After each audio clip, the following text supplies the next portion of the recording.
CPAM, la radio de tous les jours et de chaque jour.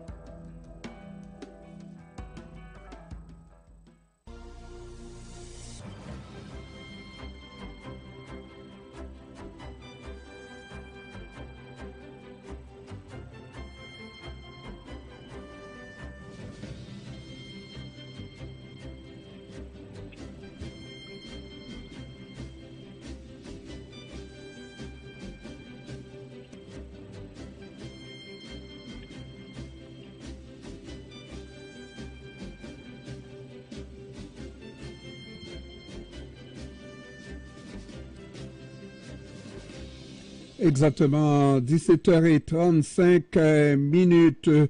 L'engouement des médecins pour les soins esthétiques a quintuplé depuis 3 ans au Québec et ce n'est pas une pratique de tout repos, c'est une pratique en forte croissance, mais qui génère aussi des complications, énormément de complications. Complications médicales et qui ça suscite des inquiétudes pour la sécurité des patients. Pour nous en parler, Dr Geneviève Blackburn, qui est dans le domaine des soins esthétiques. Bon après-midi, Dr Blackburn. Bonsoir. Comment ça va, Dr Blackburn? Ça va très bien, merci. Et vous? Oui, ça va toujours bien, même quand ça va mal, hein? Il faut. Il faut. Alors, je pensais vous avoir en visuel avec moi pour vous demander comment vous feriez de moi un bel homme. on fait tout ce qu'on peut, mon cher monsieur. Mais des fois, hein, on ne peut pas faire l'impossible, n'est-ce pas? Alors, cela dit, est-ce que c'est une pratique, je dirais, facile, même si on parle de complications? Les complications sont pour les autres qui vont se charger du dossier, à réparer les dégâts, mais celui qui veut seulement faire un travail de soins esthétiques se contente de faire le travail et puis au diable pour le reste. Je crois que encore malheureusement c'est encore le tabou et puis la problématique en médecine esthétique, c'est que malheureusement, les gens confondent souvent la médecine esthétique avec un soin esthétique de base. Donc, la médecine esthétique, c'est une médecine à part entière qui nécessite une connaissance approfondie non seulement du visage, mais des concepts du vieillissement cutané. Il y a énormément de produits depuis plusieurs années sur le marché canadien, sur le marché mondial. Ça demande une connaissance approfondie aussi des différents produits afin d'être capable de satisfaire les besoins de nos patients. Et puis, présentement, la problématique, c'est qu'il y a exactement un engouement qui est en hausse et qui est en forte croissance depuis plusieurs années. Et les gens, malheureusement, vont des fois choisir de faire des soins soit à meilleur marché ou sans connaître nécessairement le professionnel qui va l'injecter ou bien qui va le conseiller.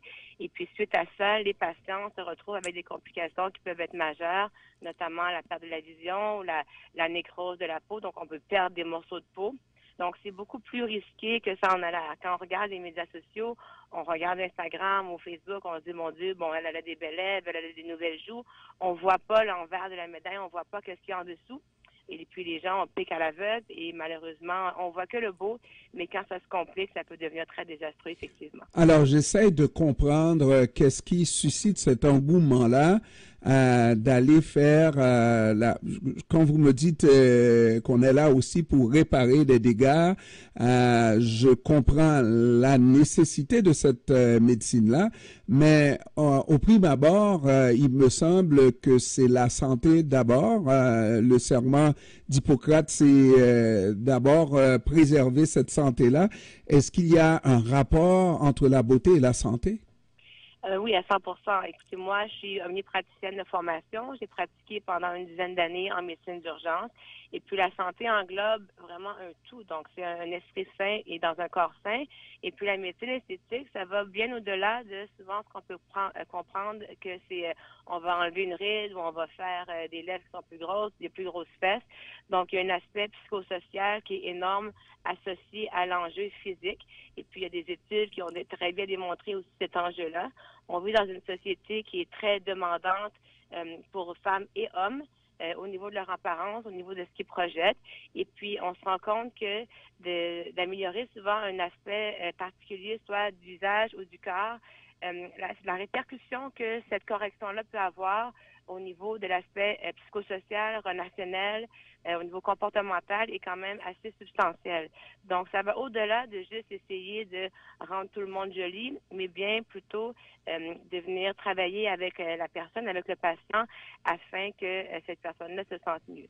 Et puis, dans nos consultations, quand on fait notre travail comme il faut, oui, il y a l'aspect qui est technique comme tel, donc on va aller corriger ou améliorer l'apparence de ce que le patient devant nous demande, mais il y a aussi un aspect relationnel, psychosocial, et c'est notre rôle aussi d'être capable de départager aussi, un peu comme vous disiez tout à l'heure, il y a le possible, il y a l'impossible. On vit dans une société puis dans un monde où maintenant, heureusement ou malheureusement, on peut faire beaucoup d'améliorations, mais il faut savoir, nous aussi, en tant que professionnels, conseiller notre patiente ou notre patient et de dire, mais maintenant, c'est suffisant, on a amélioré telle chose.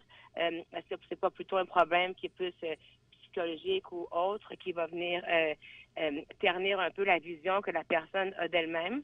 Donc, c'est vraiment une approche qui est multidisciplinaire, si vous voulez. Donc, c'est un aspect qui est plus global. Le fait que la médecine esthétique ait l'air d'être une mode, une nouvelle mode, on dirait de plus en plus. Et les gens aujourd'hui, oui, il y a le visage, mais il y a surtout les fesses du côté des femmes. Est-ce que c'est pas là qui pervertit la médecine esthétique, justement? Parce que ça reste une mode, mais ça traîne la mode, ça reste à la remorque de la mode, justement, qui est une fantaisie, quoi. Oui, là-dessus, je suis d'accord avec vous, puis je vais vous parler de mon opinion personnelle. Donc, il y a effectivement des modes qui vont changer. On le voit, moi, ça fait 15 ans que je pratique ce métier-là. Et puis, il y a des tendances. Donc, il va y avoir des tendances à avoir des pommettes qui sont extrêmement saillantes. Il y a eu la tendance, encore un peu aujourd'hui, à avoir des mâchoires qui sont beaucoup plus carrées. Et puis là, depuis quelques années, la tendance à avoir les fesses qui sont beaucoup plus volumineuses. Puis c'est certain qu'il va y avoir des tendances qui vont changer selon les mœurs, selon les coutumes, selon les différentes ethnies aussi. Mais à la base, il y a quand même des standards. Il y a des par exemple, je vais vous donner un exemple. Chez la femme, les lèvres charnues, depuis le début des temps, quand on remonte dans les civilisations anciennes, ça a toujours été un aspect de la sensualité, de la sexualité. Les cheveux aussi, même chose chez les femmes, chez les hommes. Donc, il y a des tendances qui, on voit, vont se maintenir à travers les années. Puis, effectivement, il y a des modes qui vont être passagères. Puis, comme dans tout dans la vie, il y a des choses qu'on peut améliorer et puis il y a l'excès. Donc, comme dans n'importe quoi, l'excès, c'est jamais bon. Donc, avoir trop de joues, trop de fesses, un visage trop lisse, ça devient un peu dénaturel et ça dénature un peu notre travail, malheureusement. Puis souvent, les gens qui font un peu de médecine esthétique, donc ont l'air plus en forme, ont l'air moins fatigués, ont meilleure mine, ont l'air plus en santé. Et puis, souvent, on va avoir tendance à remarquer seulement les personnes, malheureusement, qui en font trop, sans savoir que quand on fait les choses avec parcimonie, comme dans n'importe quoi, ça peut tout simplement améliorer comment les gens se sentent. Ces dernières années aussi, on a vu les gens quitter le Québec pour faire des voyages de traitement esthétique dans certains pays et qui reviennent ou sont revenus avec des catastrophes à gérer au Québec. Effectivement. Donc, maintenant, au niveau du marché mondial, la médecine s'est beaucoup transformée. Selon aussi les mœurs et puis les idéaux de chaque différente ethnie. Donc, par exemple, la Turquie est très bien reconnue pour les rhinoplasties, donc les chirurgies du nez, ou pour les transplantations capillaires pour les cheveux, le Brésil pour les fesses, la Colombie pour les abdominaux, ces choses-là. Donc, effectivement, il y a des pays qui sont plus spécialisés dans certaines procédures, mais la médecine a énormément changé. Donc, comme dans chaque pays, il y a des charlatans, dans chaque pays, il y a des médecins qui sont excellents. Donc, c'est souvent au niveau de la protection du patient ou du consommateur. Et puis, moi, je dirais que les gens qui vont voyager pour avoir des soins, c'est bien. J'ai des collègues internationaux qui sont extraordinaires, qui pratiquent une médecine sécuritaire et puis tournés vers le patient. Et puis, malheureusement, il y a encore des gens qui vont penser qu'à eux, au détriment, malheureusement, des patients. Puis, effectivement, quand ces gens-là reviennent au Québec, mais là, c'est nous qui ils viennent nous voir, puis là, nous, on est pris un peu avec ces complications-là ou avec des produits qu'on n'a même pas, nous, ici au Canada. Puis là, à ce moment-là, c'est beaucoup plus compliqué. Puis quelquefois, malheureusement, on n'est pas capable de renverser la complication qu'il y a eu parce qu'on manque d'informations, on ne sait pas ce que la personne a eu comme procédure, le patient comme tel n'a même pas eu le résumé de dossier.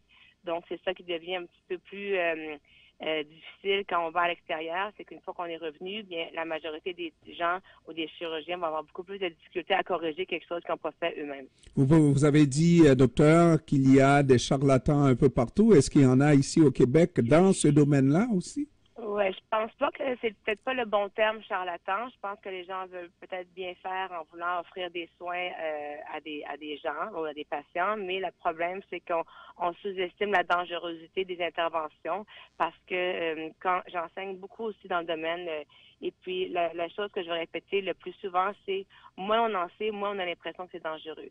Ça fait 15 ans que je pratique ça, puis chaque année plus j'en apprends, plus j'en connais, plus c'est stressant parce que plus on connaît l'anatomie, plus on sait à quel point ça peut être dangereux, plus on comprend les complications, puis on voit qu'est-ce qui peut arriver, bien, plus on s'inquiète. Donc, je vous dirais que des fois, c'est par manque de connaissances, par manque de savoir que les gens, malheureusement, vont faire des procédures un peu trop cow-boy sans nécessairement savoir qu'est-ce qu'ils font exactement ou sans connaissance approfondie du produit qu'ils vont utiliser pour injecter dans le visage ou dans le corps des gens. Et le produit est surtout l'individu qui peut être sujet de n'importe quel type d'allergie, n'est-ce pas, à tel type de produit? Mm-hmm.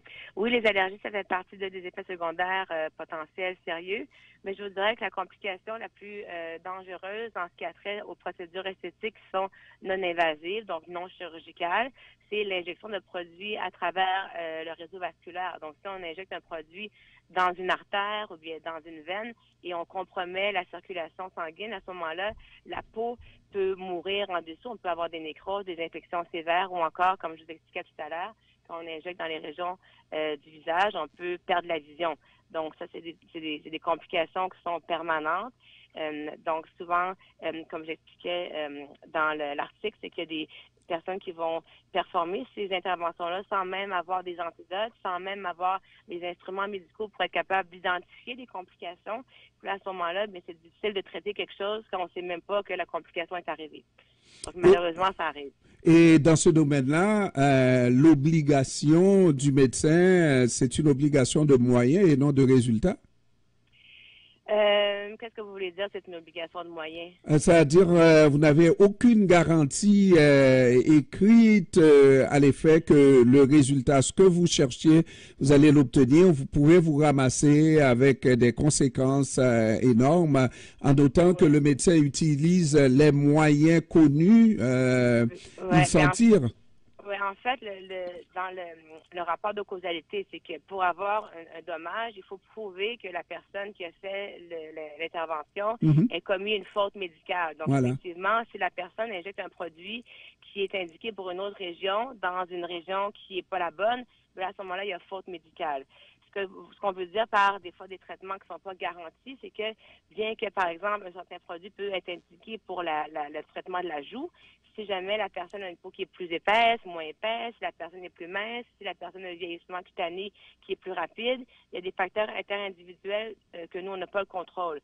Donc, une fois que le produit est injecté, on ne sait pas comment le produit va se comporter chez certains individus ou non, mais on sait que le produit est le bon choix de produit pour la bonne région. Ça, c'est ce qu'on sait. Mais effectivement, c'est ce qui est difficile souvent quand les gens vont voir des avant-après sur les médias sociaux, c'est qu'on ne sait pas nécessairement la quantité de produit qui a été injecté, le délai entre la procédure initiale et la photo qui a été prise. Et puis, des fois, les gens viennent avec des attentes qui sont irréalistes par rapport à la quantité de produits qu'on va utiliser ou encore au budget qu'ils doivent dépenser pour avoir ce résultat-là. Et la forme qui était la plus populaire avant les fesses, c'était les seins.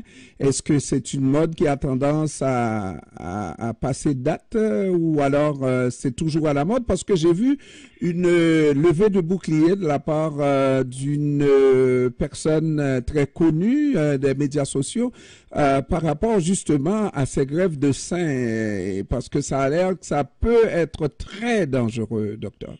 Oui, bien, toutes les chirurgies ont des risques opératoires et puis toutes les chirurgiens peuvent avoir des complications. Maintenant, moi, je suis pas une chirurgienne, donc je peux pas parler nécessairement le nombre de procédures qui sont faites dans ce domaine-là, mais pour avoir énormément de patientes que j'ai référées à des chirurgiens, puis la majorité de mes patientes ou même de mes patients, parce que maintenant les hommes vont faire des implants de pectoraux aussi, Ah oui? qui font ces procédures-là. Il y en a énormément. Il y en a toujours eu depuis le temps que moi je pratique. Il y en a encore annuellement des centaines et des centaines. Ça reste quand même que le sein va rester un objet de désir. Puis chez la femme qui a un galbe qui est plus ferme, donc on ne parle pas nécessairement d'avoir des seins énormes, d'avoir un sein qui est plus ferme. Ça va rester un signe de jeunesse et un signe de désir. Donc, je pense que ça va rester une des procédures qui va rester quand même les plus fréquemment performées là encore pendant un bon bout de temps. Et la mise en garde aujourd'hui qui nous a amené à faire cette entrevue, c'est de faire attention lorsqu'on fait un plan d'une chirurgie esthétique, d'une démarche esthétique, de trouver la bonne personne, n'est-ce pas, le bon docteur, et de s'assurer que la personne est au fait dans l'industrie et connaît le domaine comme il faut.